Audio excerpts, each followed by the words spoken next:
The Rick and Shauna Show, baby.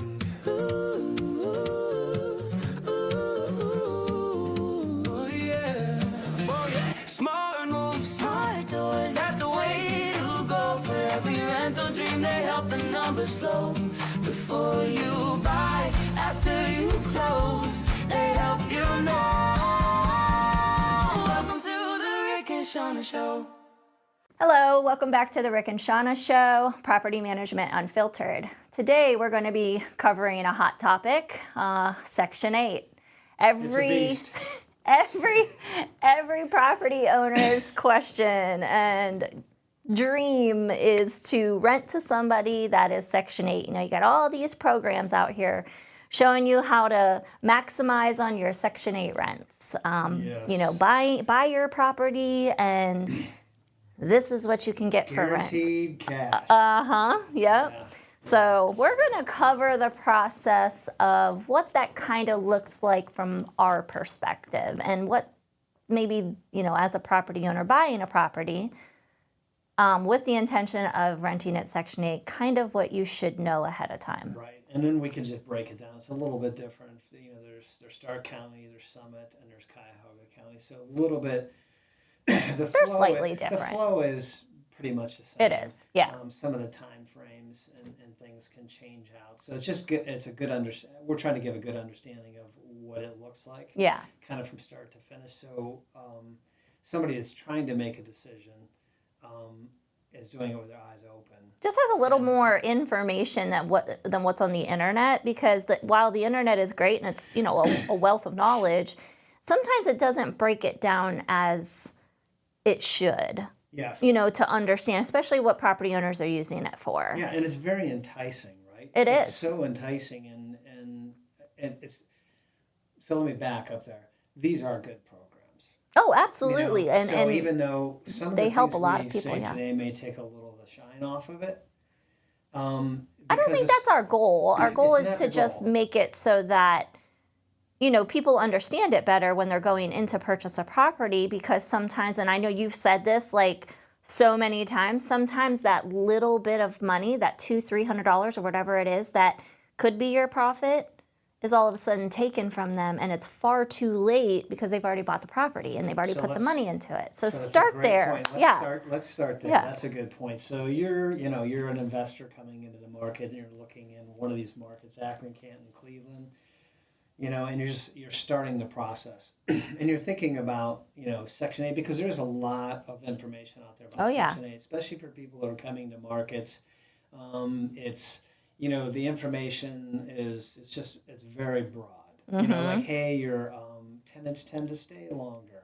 You know, there's more money in it. Yep. You know, this is kind of the process that gets people interested in it, and these are the kind of like triggers. But those are all true. As a matter of fact, that's been our experience. Tenants do stay longer, and you do get a little bit more money. You do. Most but of the you time. have to be prepared for it. So, yeah, so let's start there. Investor comes into the market, they're looking at Section 8. Yep. Mm-hmm. And so they're hearing the buzz out there. That's right. And so disclaimer, we're going to be using figures today. These are just figures for our conversation.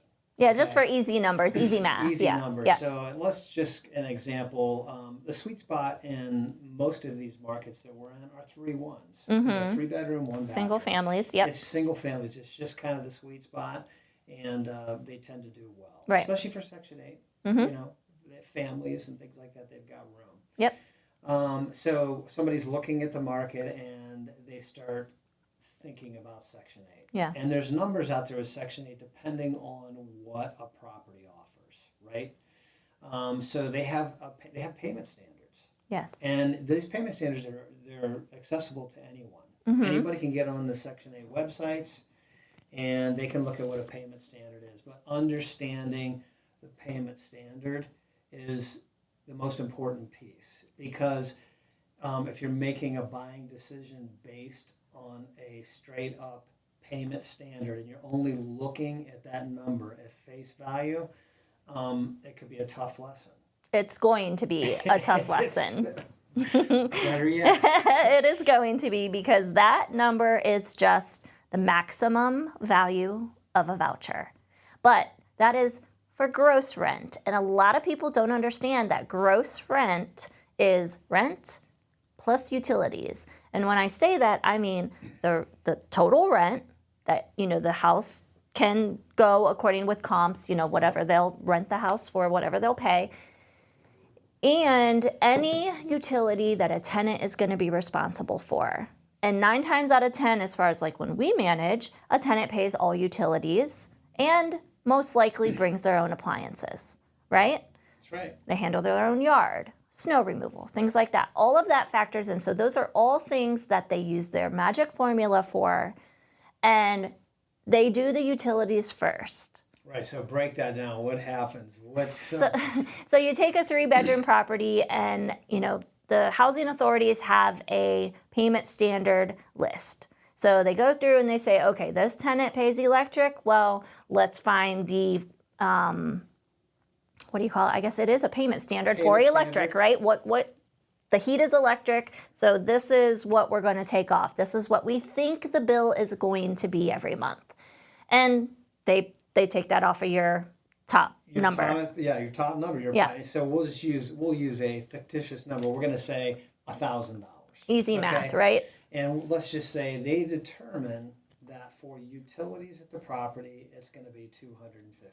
Yep. And that's actually it's probably pretty spot on. Yeah. So that $250 is immediately going to come off of that top number, right? So if that top number is $1,000, they now have taken $250 off of it. Yeah. Okay. So the key point here is that's where understanding your number, if you're going to be dealing with Section 8, if you'd like to get engaged with Section 8, you have to understand when you're buying your property, that number is very important to you because that's the difference between maybe cash flowing and making nothing. And if you're buying a property based on that top number, that payment standard, without anything being removed from it, that is substantial. For especially somebody says, hey, I'm only going to, let's just say you figured it out, I'm only going to cash flow $250 at the top standard. Now you have no cash. Now you have none. Now you're breaking even, maybe. Because that doesn't include repairs. That doesn't, something could go wrong. Right. And some of that, so that standard, okay, that standard there's a lot of things in that standard. So it could be that, hey, there are some amenities at the property. There's central air. That's right. There's a 2-car garage. Right. There's all these things that are benefits to the property that maybe the surrounding properties or the other properties that they look at or doing comps with maybe don't offer some of those. So that they're gonna move that, get closer to that top mark. Yeah. But it doesn't mean you're getting there. It just means you have more room to work with. Yeah. Okay, if that makes sense. It does, yes. And I think if you had a 3-bedroom house where the payment standard top dollar was $1,000 and you paid all utilities for your tenant, then you're likely to get $1,000. But there's one more thing that gets factored in, and that's the tenant. That's the individual. Do they have employment or not? I mean, because they can only pay a certain amount of money toward their portion for whatever you're asking for. So that is also, and I'm not even going to begin to tell you that I understand fully how they actually come out with those numbers, and that's why we're not talking about numbers right now. We need somebody from Section 8 to come help us. So, and we've been doing this 20 years, and it's still a little bit of a mystery to us. But we have the gist of that right there. Is probably the only thing you really have to remember is that top number is max number, first of all. It includes gross rent, and amenities and utilities will slide the bar up and down. Right. And let's stop right there. How many times have we seen Section 8 pay a top number, a payment standard? I want to say never. Yeah. I could be wrong. It could be 1%. Because why, right? Though? Because they are going to take some of that away from that top standard payout for utilities. Yes, I never suggest that a property owner in a single family home pay all utilities for their tenants. It just doesn't work out, and it's going to come out way more than what you would get. Yeah, because once you understand that you don't, and this isn't a slam against a tenant at all. No, absolutely not. It's one of those things that, like, if I don't have to worry about it, I'm going to be less tentative are not less tentative. I'm going to not pay attention. Well, as it's out of much. sight, out of mind, It right? is, I'm yes. not getting the bill, Yeah, so I it's- can't follow it. I don't know what Right. I'm And it's using, not so I'm just intentional. using Yeah, it. it's not intentional. No, so absolutely do I need to not. turn my heat down, or can I just keep it where I really like it because, well, it's included. And you I know? haven't seen a bill, so I don't know actually what it's costing. You know, Yes. I don't think it's intentional, and it's not, you know, something against tenants. We love our tenants, you know, and we Right. absolutely want them to be comfortable. It's just a business decision, and since we're talking about it on behalf of our clients, who are the people that we represent when we're managing, we're trying to help you understand what you're getting into and some of the things that we've run across over the years. And obviously, we're going to make recommendations and suggestions and Right. in your favor. Right, and because once you've obviously made that buying decision and you're down the road, you know, it's too late. Mm-hmm. You know, so it's important to understand it right up front as to what this is going to mean because after it's done, it's done. That's right. You know, and you know, so let's talk about that for a second too because, so every like Summit, Cuyahoga, Canton, they're different in terms of Section 8 and non-Section 8.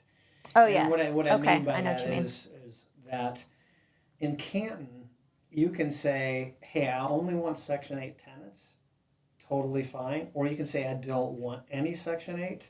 You can say that as well. I don't So want we're talking about marketability. marketability, yeah. Right. So good point. Yeah. Thanks for clarifying that. Yeah. But yeah. So that when you're out there and we put a property on the market, we can actually state in Canton whether we want to be Section 8 or non-Section 8. Yeah. Or it could be just best tenant, whoever it is. Right. If you want to just leave it open, you can leave it open. Right. You Okay. have that option in Stark County and Canton. Correct. Yes. In Akron or Summit County, you do not have that option. You don't. It You know, becomes a fair housing issue. They have added source of income quite a few years ago as a protected class. So in Summit County, you have to market it to all people, regardless if they have a Section 8 tenant or not. You cannot say, I don't want Section 8, or I do only want Section 8, And that's or what I only want a market tenant. You can't do that. So And we have a ton of investors that come in. And I would say Yep. the Akron market we probably have more investors playing in the Akron market we right do, now. yeah. So that market, we have a lot of people coming in and say, hey, I want to market Section 8. Only want Section 8 tenants. And that's just something that we just can't do. We can't, and there's some information going on out there somewhere. We do get a lot of people that call us and say, well, I was told this, or, you know, I took a seminar or a class for this, and, you know, I don't know who and what and where. I don't know where they're getting the information, but once they come to us and they, you know, present us with their desired marketing strategy, we probably 9 times out of 10, we have to tell them, we have to pull them back, and we have to say, well, that's not allowed, and here's why. And it isn't really a common fair housing issue because nobody else does it. Right. You know, it's only in Summit, and it's only been maybe 5-6 years ago, maybe a little longer now, but you know, so it's something brand new, and you just wouldn't think source of income would be a protected class, but they did. They added it, and you have to abide by it. And since it's so localized to Summit County, it's very hard to understand. And whoever is telling these property owners, you know, this information, haven't really brushed up on their Right. rules Right. and it regulations. just let's clarify too. It doesn't mean that you have to accept a Section 8 tenant. It doesn't mean that you have to so. This is more of an advertising thing. So let's just say an example would be like, hey, we had 2 people apply for the property. Mm-hmm. One's Section 8, one's non-Section 8. They're both subject to the same tenant criteria or rental criteria that we take our prospects through. Right. So it's a great point. Yeah. Okay. So I just want to clarify that, hey, look, just because a Section 8 tenant applies doesn't mean you have to accept a Section 8 tenant as, it's like if you have a non-Section 8 and a Section 8, you don't have to go, well, I don't want to get in trouble. I have to accept a Section Right. 8 tenant. That's not true. Right. Okay. It's based on qualifications. It is, and along with the fair housing regulations, we have to run everyone through the same criteria. That's right. And what we don't want to do, and sometimes it happens, is like, hey, we can't get into the position, we can't be in the position of saying, well, we're turning them down because they're Section 8. That is a no. We don't do that anyways, but yeah. Right, but you know what I'm saying? No, I do. I do have, we have people that ask us that, or Yeah, it's like, well, I'd rather have the standard. I don't know if I want to deal with Section 8. It's one of those things that, we just don't want to get into that mix. No. So it doesn't mean you have to approve a Section 8 tenant. They still have to meet our qualifications, just like anybody else would. Yeah, I mean, obviously, along with, approving your tenants and marketing and making sure, you understand everything that we're doing, compliance is a big thing. Right. And we make sure that you stay there. Yeah. So this is more towards the marketing side. It is, the marketing That's side, yes. more what this is about. Yeah. We just want to make sure that we clarify that, because that's the biggest place that you can kind of get in trouble with it, when you say, oh no Section 8, or I only want Section 8. But we get that question. I gotta say, every single time almost, this is what I want to do. And we're like, but let's clarify. Yes. So, we have to pull the reins back on it a little bit. Right, so maybe we should talk a little bit about the process. Okay. Like when somebody gets approved. Somebody gets approved. Right, so they apply for the unit and they get approved and they do have a voucher. Mm-hmm. We have a third party that runs all of our applications, so she's consistently keeping them informed. So she's going to say, hey, you've been approved. Please bring in your RTA. An RTA, or a RFTA, which is what it's called in Cuyahoga, is a request for tenancy approval. And it's just a packet of information that we as landlords have to fill out. The tenant has their portion to fill out, and it's the initial paperwork that gets the process started. Right. So they bring it in, and it's in lieu of a deposit at this time. We don't take a deposit on Section 8 quite yet. We will down the line once the process is done. So I don't want you to think we don't take a deposit at all. We do. Just in the initial move there is for them to bring that paperwork in. We get it filled out and submitted to the housing authority. And then from there, the first step that is through the housing authority that comes back is the rent proposal. So that's also something I think that is a big thing to cover, because just because you're asking, $1,100 or whatever it is, and you get back a rent proposal that might come back at $950, we'll say, you don't have to accept it just because we've started that initial process. That's the very moment that you decide whether you want to move on or not. Right, that's kind of like the line that gets drawn in the sand. We're going to have to get past that mark first. But each one, just so we're on the same page, each one of these markets works a little differently in terms of like time frames. Time frames, yes. Process stays the same. Probably the same, yeah. So, a typical example would be, okay, so let's just say we're talking about Canton here. So submission to rent proposal is about a week. About a week. About a week. Yes. So I would say probably 7 to 10 days. Yeah, I mean, in my opinion, they're the fastest housing authority that I've dealt with. County. Yeah. I said Canton, but that's Stark County, surrounding areas. Yeah. That's kind of how it works. Yeah. So we just want to make sure that when we go into each of these markets, we break it down, because True. It makes a big difference. Yes. It makes a big difference. So you're going to learn more about why that makes a big difference. You just have to be prepared for it. Right.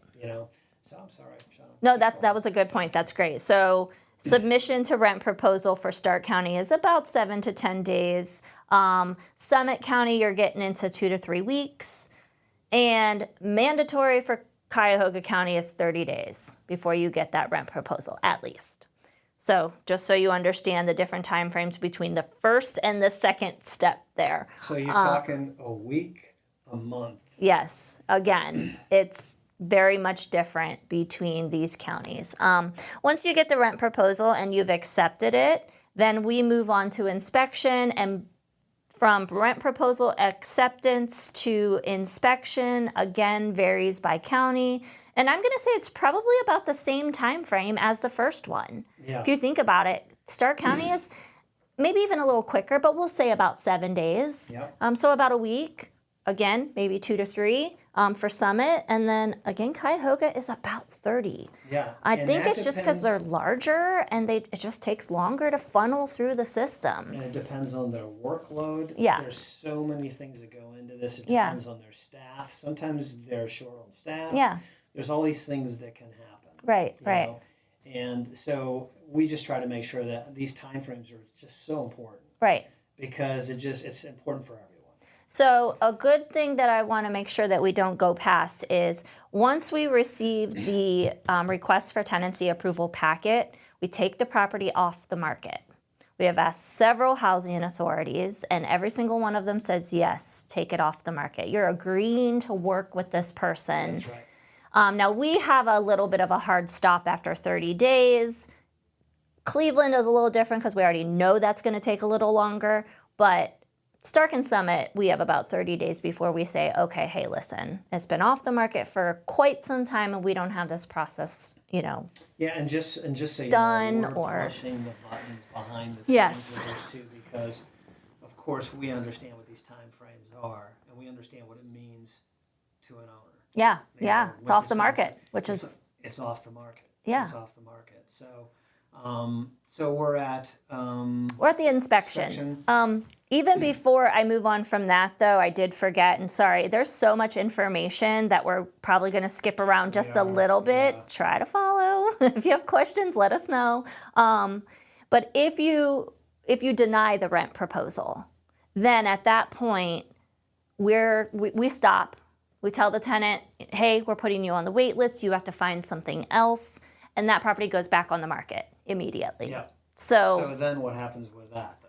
So once we've been denied rent, let's just say, or Yeah. denied the rent amount, let's just say you were asking 1,000 and they only offered 750. mm-hmm. Okay, chances are more than likely, Section 8 is not going to be an option for you now.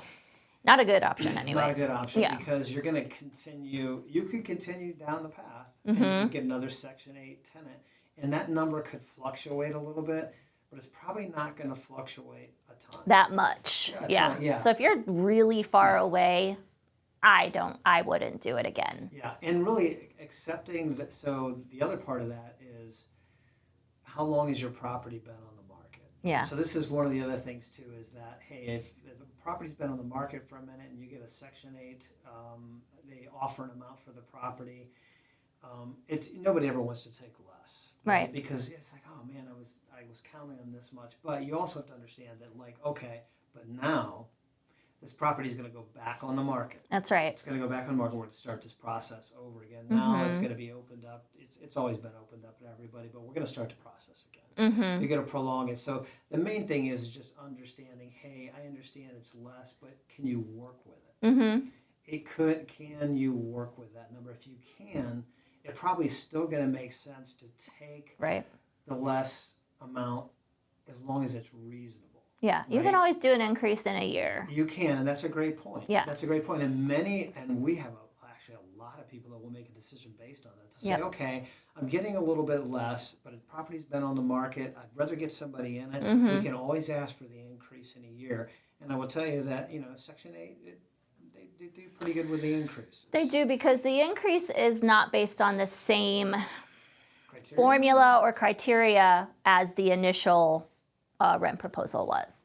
So that is a little different. They don't go by comps and it doesn't go by voucher amount Yeah, anymore. so no guarantees. No. You But, can ask for a larger increase though, and then they'll decide how much of that or all of it that they'll give you. Right. So the concept So- there is owners feel like, well, hey, I can catch myself. I can make up for it, I right? can make up for it. So it's a good plan. Yeah. Yep. Can be. Yeah. Okay, so we're at the inspection part. So we have gotten to the inspection. Our inspections department here gets a phone call or an email usually that will set up the inspection date.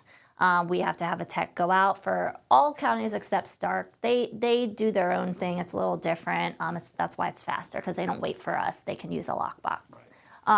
So we get the inspection date, the inspector goes with our tech, they do the walkthrough, and they are looking for all those HUD, regulated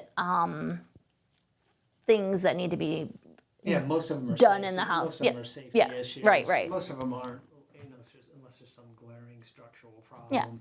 Yeah. Most of it's safety stuff. Yes. So they're doing a walkthrough, and they're going to tell us what needs to be done, if anything, in the house that we need to do in order for it to pass. Right. So right there, let's stop there for just a second. So with the inspection, the nice thing about Icon is that we understand this. Mm-hmm. So when we know an inspection's coming up, we're going to do what we can, especially if we're doing the unit turns or getting the property ready. We understand what those requirements are.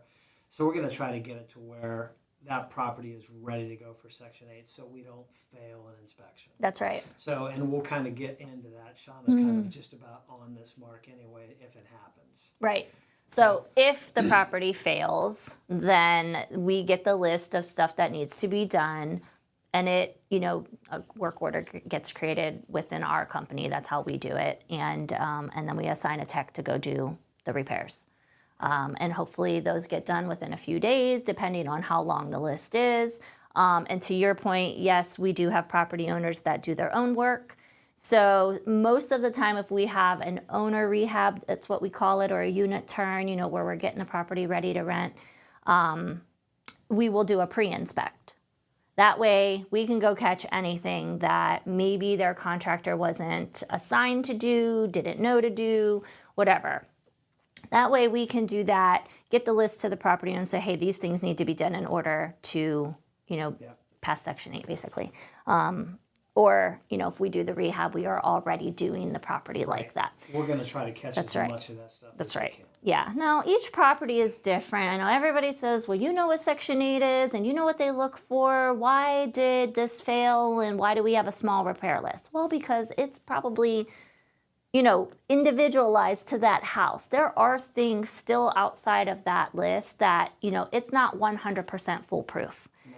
It's just never going to be. We've had things pass on the first time, and we've had, a small punch list that we've needed to do. And other times we have had, these huge lists because maybe it's stuff on the outside that a property owner knew about but didn't want to do, or wanted to defer the maintenance for a while, and now here we are. Yeah, so and really, the Section goes 8 all ways. It does. The Section 8 inspectors, every inspector is different too. You have to This take is that, another good point. Yeah, yes. you have to take that into, and let me just back up for a second. It doesn't mean that a Section 8 inspector is being lenient on one and not another. It's not what it means. You figure when a Section 8 inspector goes out, they're just like anyone else. They're just like when we go out and we look at a property that we're getting ready to put a bid on. We look at everything and we go, oh, okay, see this, you see this. You look at it and you go, hey, this is my list. And sometimes what will happen is someone will come back out after it's failed to do the reinspect, and they'll see something else. Yeah. That they didn't see They the just first time. didn't catch it the They first just time. didn't catch it the first time, and all of a sudden it comes back out. But having said that, they also know that, hey, that was not my initial list. There is this thing that's been added to the list. Most of the time they're reasonable and will let you get that stuff done. Many times, like with us, we'll try to have somebody on site. To fix those small things. It could be like, hey, this is a two-prong, outlet that is ungrounded. It's like, well, we got guys that can put, fix that right now. We can fix that right now. Yeah. Or it's a three-prong that was put on and it's not grounded. We need to put the two-prong Right, back in. right, No right. problem. Yeah. So, we try to work with these people as much, but, you just don't want it to be, it's not an inspector taking it out on a property. No. Or something like that. It's nothing like that. It's just that sometimes things just come up that they didn't see the first time. Yeah, and we're all following the same rules and regulations here. It's just sometimes, like you said, you just don't see it. But once we get that done, the repair list is done. We call them back out for a reinspection. We pass the property. And at that point, for Stark, we can move forward right away. We get the portion that the tenant is responsible to pay, and then we schedule a move-in date. We get them, in the process of doing all the other things, bringing in the deposit, doing the utilities, let's sign the lease, those kind of things. Okay, so on the inspection fail, what are you seeing usually as the time frame between that net? Because that's here we go. Now we're spending more time, right? So Yeah. from the time the inspection fails till we get the work done, and then how long does you think it usually takes to get the re-inspect done? Well, once the work is done, because obviously it depends on how much work there is as to how long we take to do it, Right. and what it Right. entails. But outside of that, once that is done, I want to say Stark is a few days, depending on if they have, because they're, if they're down one inspector, then it could take probably more like 7 to 10. Akron, they fluctuate a lot. So Summit County, they fluctuate a lot. So again, I want to say in between each step is always the same amount of money or same amount of time, 7 to 10. Summit is 2 to 3 weeks. Now their re-inspects, they try to get in a little bit sooner, so maybe about a week to a week and a half. Yeah. Cleveland, I don't think it's 30 days, but it is probably at least a couple weeks. At least. So this is all time that you're waiting to take to go through this process, and it's all time off market. There's a lot that goes on behind the scenes for us to get them there, Yeah, right? and each market is a little bit different. Yeah. Like, Canton or, Mhm. Stark County could be, hey, start to finish 30 days. Mhm. Akron or Summit could be, 60 days, Mhm. start to finish. Yeah.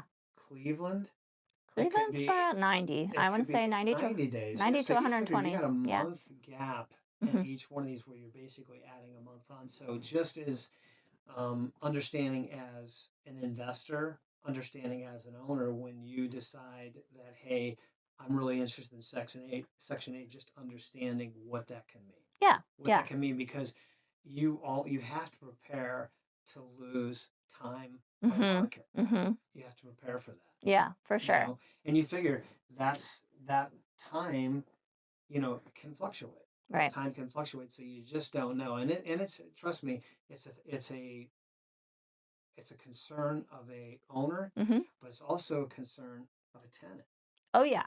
The tenant is also waiting, and many times they have already put notices in at their current Yep. property. Yep. And when this process gets extended out Mhm. Past 30 past days. 30 days, then it Mhm. starts to create a problem for the tenant. Mhm. And if things don't go smooth enough, Mhm. we've had tenants back out. That's a nightmare. Well, they've either, yes, that's a nightmare. They've backed out and then the property goes back on the market anyways. And sometimes you have done all the work, right? For the repair list. You've done that. The Now, work, the time, the time, yes. So, and now you're starting over. yeah. And keep in mind, a tenant's RTA, they only have the 90 days to fulfill start to Start to finish. finish. That means they have to find a property. They Mhm. have to go through this whole process, and they Mhm. have to be. In the property. Yeah, I don't think they have to. Do they have to be on the property? I think as long as the process has been started. So if we get to if the process has been started, and let's just say it goes over 90, but things are in process, maybe I'm not sure what exactly that would be, but I think as long as the process has been started, maybe I'm wrong. Well, So they they have have to to. be in the property by 90 days or in process. Well, I think it's definitely different by county, but I will say in Summit County, more than any other one, I have found that we've had to redo the RTA in I the think I do middle. remember Yeah. that. You're right. So it's like an extension they're getting, and they're only getting a 30-day extension. So, because what could happen is if that doesn't happen, say there's some extensive repairs, but the property owner's on board, he's like, yep, let's do it. And we're in the process, but it's taking a while. And they have to extend that paperwork, that RTA. Once their extension is done, the detriment is they could lose the voucher and have to go back on the waiting list. And we never want to do that. Now, we've No. never had that happen. But we have been to a point where it's been close a couple of times because we've had some major We've had like bad- concrete work or carpentry or Yes. something that needs to be done or siding or something, and it's taking a while. I mean, because let's face it, we're in Ohio, so the weather, when you get exterior work, and there's only one county that gives weather extensions, and that's Stark County. So all the other counties, they do not give weather extensions. So if you need to have something painted or sided or whatever, and it's exterior It's or winter. concrete, it's winter. Imagine that. there are no, which it's a great point to bring up because a lot of people think, well, I'll get time for that because, like in Stark County, I believe they still give it. They do. They Or do did a they do weather. away with that? No, I think they do weather extensions still. Okay. Summit County does not, and I think we found out the hard way one Right. time, Well, and we have to a long time ago. honestly, sometimes we have to question this stuff because Mhm. it does change, and we're dealing with each one of these counties, and there's a lot of moving parts. Yeah, So that weather extension was always a big one. yeah. You know, That was so helpful yeah, for super us. helpful Yeah, because hey, you go out there and you see there's a situation that can't be done during the wintertime. It's like, well, what do we do now? right. So there's nothing we can do. No, and they don't offer solutions either. So it's a matter of figure it out or back out, Right. but we've We not. go to bat. We do go to bat for tenants Yes, all the we time. definitely Just do. so you guys know, Yes. Shauna handles the Section 8 here. She does the paperwork. She does a lot of the communication. Yeah. And we have a whole nother department that does inspections. Yes. For So we Section team 8. up and work together on Right. them. So Yeah. there's basically there's Shauna and there's a whole nother team. Yeah. So there's a lot to kind of keep your arms around with this Yes. stuff. So, Yes, there is. So let's keep moving here. So Okay. we're at the point where we've got a pass. Yep. We got a pass. Past inspection. Yep. Okay. So Stark County, you can move them in right away. So as I said, we go through the motions of them fulfilling the rest of their obligations before they move in. Summit County, there's one last step where we have to wait for a final rent proposal. And that always comes, but the only time I have seen an initial rent proposal and a final rent proposal change is when maybe they've gone to the house and we're calling it a 3-bedroom, but they think like the 1-bedroom isn't big enough to call it a bedroom, or there's a pass-through bedroom, meaning you have to walk from one into another, so it's not really its own, room. Or it could be an attic with no heating source. That And yes, it's yeah, considered a four. Even the auditor's website might even say 4 bedrooms. yeah, we've come across it a lot. They may Yeah, come up and there's not a heating source, so it's like okay, they Or- didn't run the or a ladder. What is that? Escape route. Yeah, escape route. yeah, yeah. So those are all things that can change. Yeah. But it doesn't happen very often. When we say change, we mean monetarily change. Yeah, so Like your proposal becomes a different number, basically. Yes. So instead of 1,000, maybe now they're offering, and sometimes crazy thing is sometimes it's dollars. It could just be a couple bucks, and then it doesn't make that much difference. Right. But other times, and I've only run into it a handful of times over 20 years, so it doesn't happen much. But we always want to wait for that final rent proposal in Summit County, and then that's when we move forward with, the tenant and their obligations that they need to fulfill before moving in, which is pay deposit, sign the lease, get the utilities done, things like that. There's one more thing there. There is. Time frame. Yes. Time frame on landlord getting the money for Section. Well, that's after everybody moves in and we submit a lease to Section 8. Then there is another agreement that needs to be signed called a HAP. Don't ask me what that means. I can't remember. But that is the agreement between the landlord and Section 8, saying that that Section 8 has a set of obligations and the landlord has a set of obligations. And typically Section 8's obligations are only to pay the amount of money that they have said that they're going to pay. Right. So let's talk about that for Okay. just a second because just so everybody understands, so that HAP is Section 8's obligations. They are not obligated to enforce the lease. No, and they will tell you that. Yeah, so the lease is the agreement between the owner, us, and the tenant. Yep. Okay, since we're managing for you, that is between us. Okay, and we will be responsible for enforcing that lease, but Section 8 will not have anything to do with enforcing that. And that's always a question. How many owners do we get say, well, isn't Section 8 going to do something about that? Can't you tell Section 8 that they're not doing this or not? No, they do not get involved in civil matters. They will not enforce it. Now, if a tenant is not taking care of the property, it's not that like Section 8 can't be made aware that this is what's happening at the property, but Section 8 is still not responsible for enforcing the lease. Right, and they will not And it will not. make repairs, they will not pay for repairs, they will not do any of that. They will tell you it's a civil matter for civil court. Right, and how many owners do we ask that? We have a ton of owners All the ask about time. that. Well, just let Section 8 know. They should make them do this. It Make 'em do sounds that. like it makes sense, right? But Actually, it's it does make sense. yeah.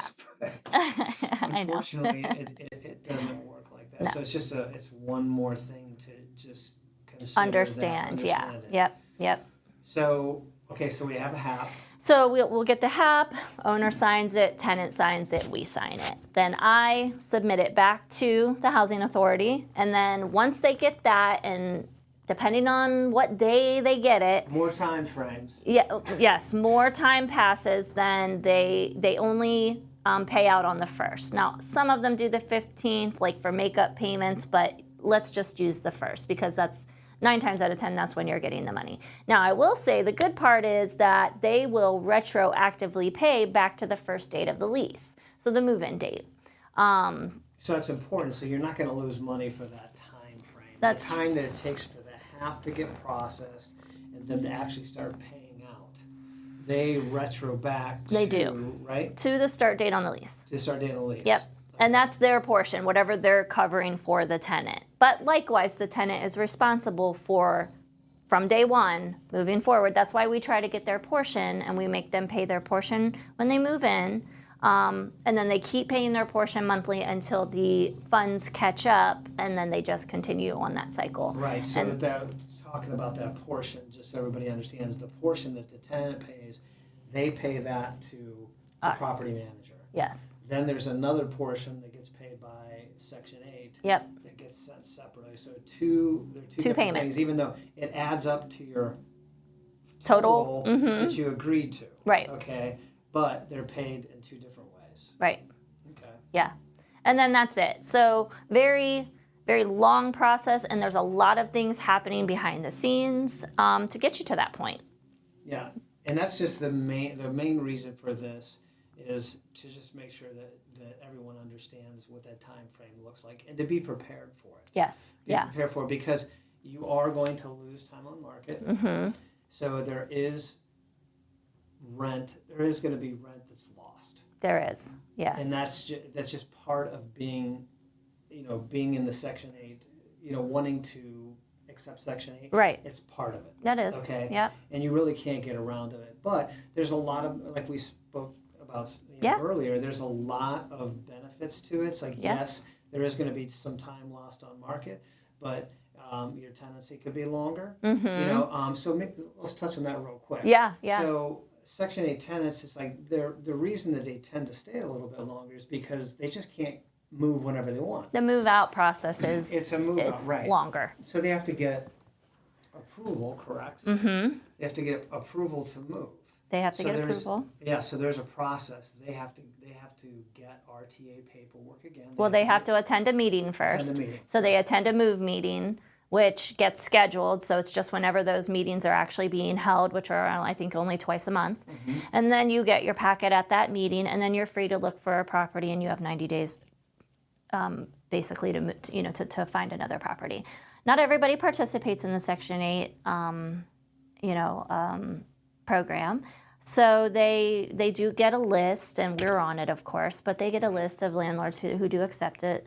They don't release many vouchers, new vouchers, so there is a long waiting list for that still. I don't know what they use as like their basis to release new vouchers, but it's more people that move within the program that we see that has a voucher in Sometimes hand. it's like, sometimes they'll go a year and not have anything open up. It seems That's like right. it's, it might go over a year before they open up any vouchers, and then next year they might open it up twice. Yeah, right. But it's not like Might there's depend not on this- funds. I'm not sure. Yeah, how they probably does. how they determine that. Probably But does. so yeah, I mean, any other questions that we've had? I don't think so. It's a great process, though. I'm sorry, it's a great program. Obviously, you're opening it up to a whole nother market of tenants who, rely on the program to be able to live comfortably, to provide a nice home for their families. And we've worked with it for 20 years. Yeah. So we have helped many families get into a nice It's a great house. program. Yeah, for sure. It's a great And we'll program. always be advocates for it. So don't mistake this information in this podcast to be something that we're trying to tell you to steer clear from. This is just to open your eyes as to how the process works and to be prepared, for how that process is going to pan out. Just the time frame that it takes. It does take a little bit longer, but if you are willing to wait and help a family with a voucher, they're just looking for a nice place for their family. It's a nice thing to do for the community. And you said that's the best way of putting it. If they're willing to wait and you're prepared. Yeah. Because there's two things there. For They're sure. willing to wait, but there's also some preparation. You have Yeah. to understand that hey, there is going to be a little bit of, for lack of better words, there's going to be a little bit of financial pain. There is. To go through this. That's right. But I think in the long run, like we talked about earlier, I think Tennessee tends to be a little bit longer. Right. And that's really what makes all of this work. The longer you keep a tenant in the property, the better you're going to do. Right. Because now we're not running up against unit turns. Right. We talked about unit turns before, but you're not running up against getting a property ready for another tenant, which is it's the biggest expense. It is. It's the biggest becoming, expense. very quickly the biggest expense. So, and it's a rewarding feeling. You're helping somebody through that has this program and could not otherwise afford full rent, especially where the rents are now. They are. They have spiked tremendously. We get it. We're on the business side of it too. But there is a human side. You always say that. And we'd like to help people and connect good landlords with good families. Absolutely. And if you don't want to do that process yourself, call us. We will manage your properties and we will do it for you. I don't think you're going to want to do this process yourself. I mean, as long as we've been doing it, Yeah. it's a fair amount of work. It is a lot of And work. you can't. Yes. It's not it's not something you can just let run itself. You No. have to stay engaged in Yeah. this process. You really do. You have to push the ball forward. And if you're not willing to do that, it's probably going to be like a tough experience. Yes, it will. Yes. Yes. So we're here. So- We've done it. We know what to do. So Absolutely. give us a call.